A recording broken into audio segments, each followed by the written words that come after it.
Ito po mga kababayan ha, yung ating pag-uusapan, ulitin ko po, lahat po ng ating pag-uusapan dito ay may source. No? Tulad na lang dito mga kababayan, kay Ramil Madriaga na delikado ang buhay, may death threat agad matapos ang pagsampa ng kaso ni Sara no kahapon. So kanina lang mga kababayan, binalita agad na ang buhay ni Caramil Madriaga ay may banta. Ito po mga kababayan, ano agad natin sa inyo no, ipaparinig agad natin no kung gaano katotoo yan na may banta ba talaga ang buhay ni Ramil Madriaga. Naku, kawawa naman yung tao, 'di ba? Ito po mga kababayan, may ads lang.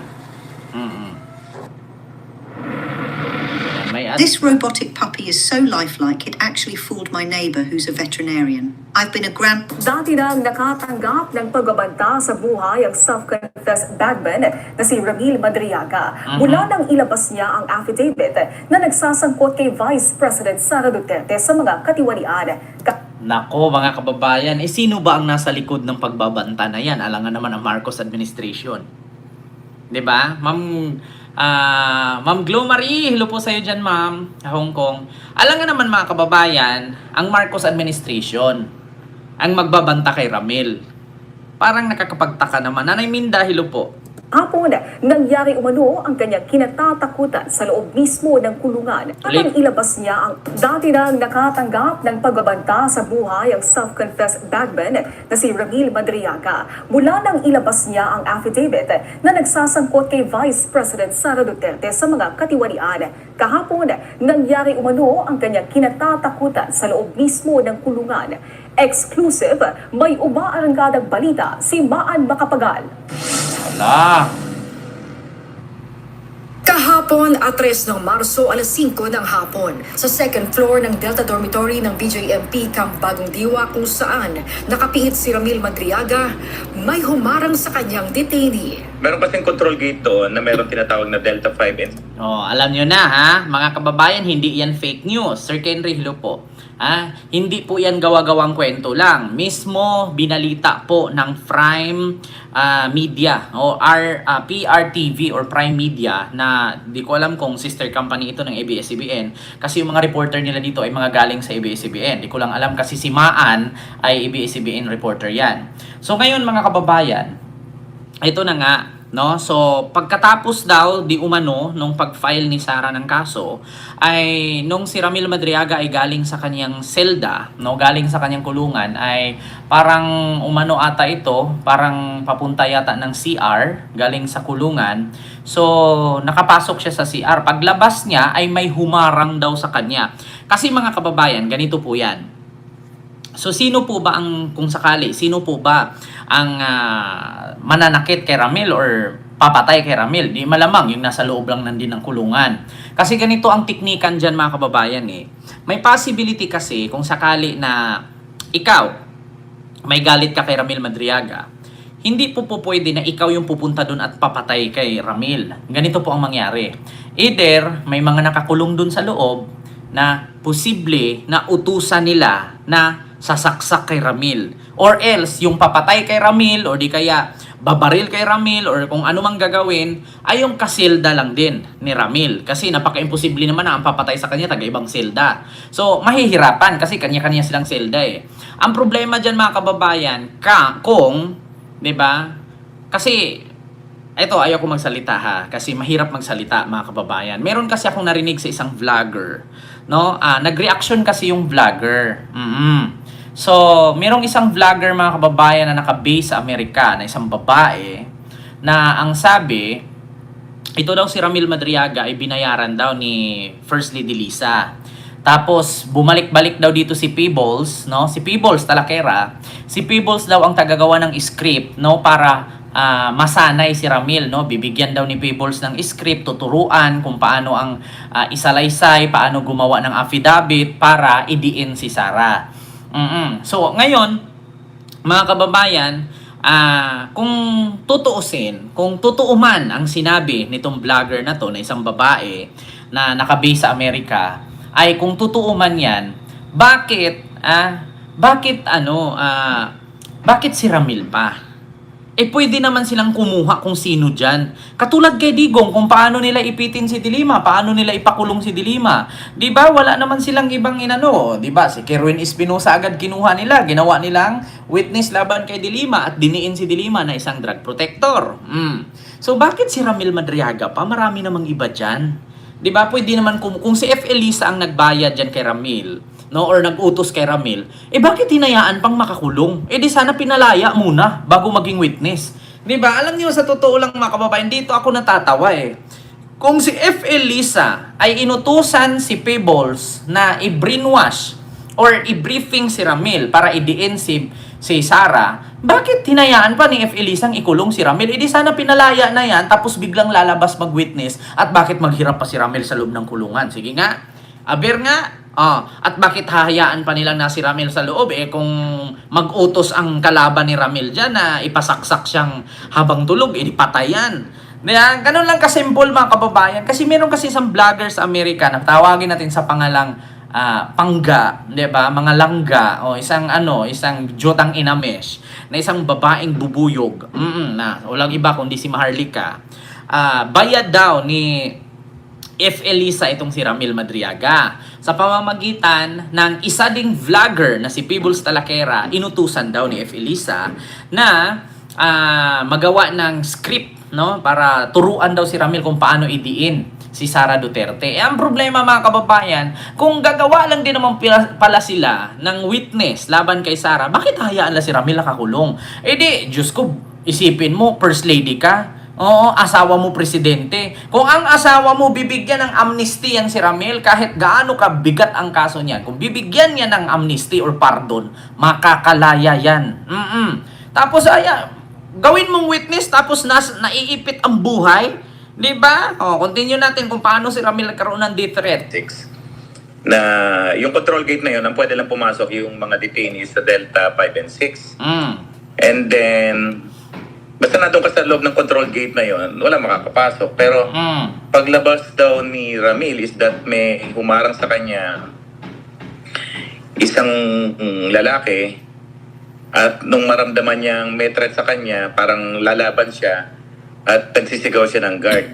Tapos tumakbo na yung tao na yon. Di ba? Kita nyo mga kababayan? Noong palabas na itong si Ramil, siguro galing sa selda niya, papuntang CR, or galing CR, pabalik sa selda. Yung gate na yan, kasi bago ka pupunta sa selda mo, may mga gate yan. So, ang makakapasok sa gate na yan, ay yung mga selda lang na nandoon din nakahilera. So, ngayon mga kababayan, biglang hinarangan daw itong si Ramil. Ngayon, so, nung naramdaman daw ni Ramil, mga kababayan na parang nasa peligro ang buhay niya, at pinilit daw niyang manlaban, no, ay sumigaw muna. Guard, ganyan daw. So, may threat nga talaga ang buhay ni Ramil. Kaya, delikado talaga mga kababayan, no? Kailangan po talaga siguro si Ramil Madriaga ay dapat ilipat po, no, sa custody or sa witness protection program.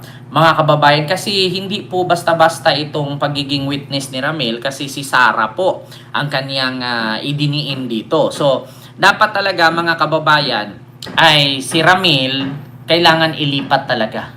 'Di ba? Ilipat talaga mga kababayan. Kasi delikado talaga ang buhay niya.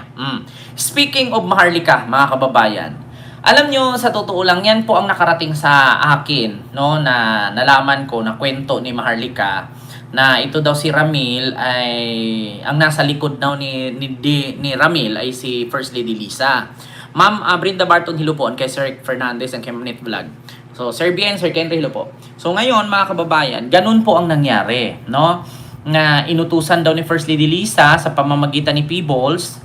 So, si Peebles daw yung pupunta doon, pabalik-balik daw sa loob ng kulungan at bisita kay Ramil para i-briefing daw si Ramil para kahit anong sasabihin, para memoryado daw ni Ramil itong mga statement niya or affidavit niya na kung ano man ang kanyang sinumpaan doon na salaysay ay kailangan mag-match sa kanyang sabihin. Kahit babaliktad-baliktarin, no, bini-briefing na daw kasi sa pamamagitan ni Lisa Marcos. So, sabi ni Maharlika yan, mga kababayan. So, totoo lang mga kababayan, malalaman naman natin yan kung tao, pag nag-witness yan, malalaman naman natin kung talagang binibrainwash siya, binibriefing siya, or talagang siya mismo naka-experience. Diba?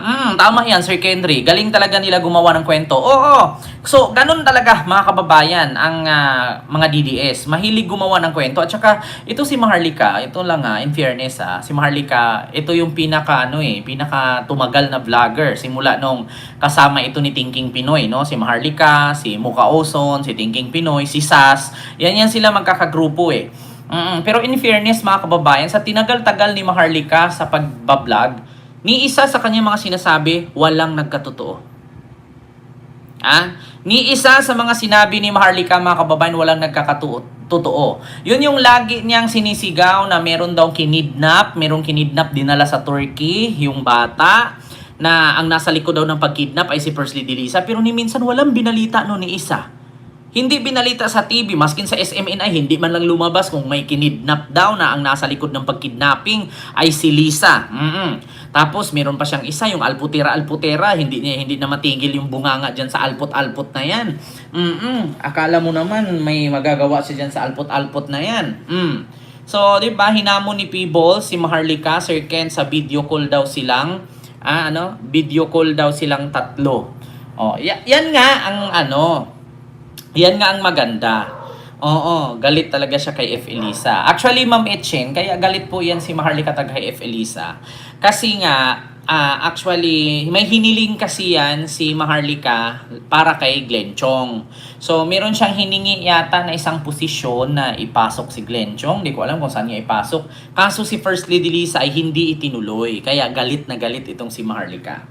Oo, tapos sinumbatan na nga niya. Sabi niya, umuwi pa ako galing Amerika para ikampanya yung asawa mong si Kuting. Tapos, ang ending, wala pala kayong mga utang na loob. Tapos kami may mga kailangan, hindi nyo man pala matupad. Di ba? O, ganun. Tapos siya, ang hiling din niya mga kababayan, gawin siyang ambassadress from US to America to US. Oo, gusto niya gawing ambassador. Diyos ko naman, ano ni Maharlika para maging ambassador. Tapos ang ganyan ang bunganga. Naku, kasiraan ni Maharlika, kasiraan ni Marcos. Kaya dapat lang hindi pinagbibigyan ng pwesto tong mga hayop na to. So continue tayo kay Madriaga. At may naka-witness na isang detainee daw doon. Bagong pasok na detainee doon.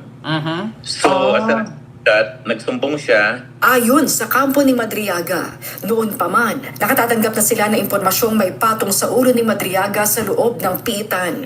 Noong pa namin sinasabi yung mga info na may mga nagbubulong sa kanyang jail guard na may patong siya sa ulo, na kung mapapatay siya ron 500,000 hanggang 5 million. Di ba? Kita nyo? May mga jail guard na nagbubulong kay Ramil Madriaga na kung sakali mapatay siya, 500,000 to 1 million daw. Hindi natin alam kung sino ang papatay. Jail guard ba? Or yung taga-loob? Kung ako naman mga kababayan, kung ako nakakulong, tapos utusan akong patayin si Madriaga, ang isa lang naman ang hiling ko dyan, huwag nyo ko bigyan pera. Palayain nyo ko, patayin ko siya. Diba? Palayain nyo ko, patayin ko siya. Kasi kung bibigyan ka ng pera tapos pinatay mo, kulong ka pa rin, wala mangyari mga kababayan. Mas lalo lang tataas ang sentensya mo diyan, hindi ka makakalaya. Palayain niyo muna ako. Pag napatay ko, ang kapalit lalaya ako. Ganun dapat, 'di ba? Namin yung naririnig, kaya pinag-iingat namin siya. Marami ng pagigipit kay Madriaga mula nang idawit niya ang pangalawang Pangulo sa kanyang affidavit. Naggamit ngayon sa mga reklamo ng impeachment na nakahain sa Kamara. Una, ang pagsampa sa Davao ng reklamong cyber libel laban kay Madriaga at kanyang abogado. At ngayon, nakatatanggap na ng offer na pera si Madriaga at kanyang pamilya. Huwag lang siya umanong tumistigo sa impeachment proceeding. Diba? Kita nyo? Ng pera, nakatanggap ng death threat sa loob ng kulungan ayon sa abogado nito, at inuferan daw ito ng pera para kay Madriaga at pati sa pamilya basta wag lang mag-witness. Naku po. Ang alok umano, tumataginting na 500 milyon hanggang 1 bilyong piso. Diba? 500 million to 1 billion. Sky is the limit. Parang hindi magkalayo ito kay Trillanes Biruin nyo mga kababayan, sky is the limit. Nako. 500 million to 1 billion ang alok na pera Kay Madriaga, wag lang tumistigo laban kay Sara. Naku, ito po'y galing sa PRTV Prime Media.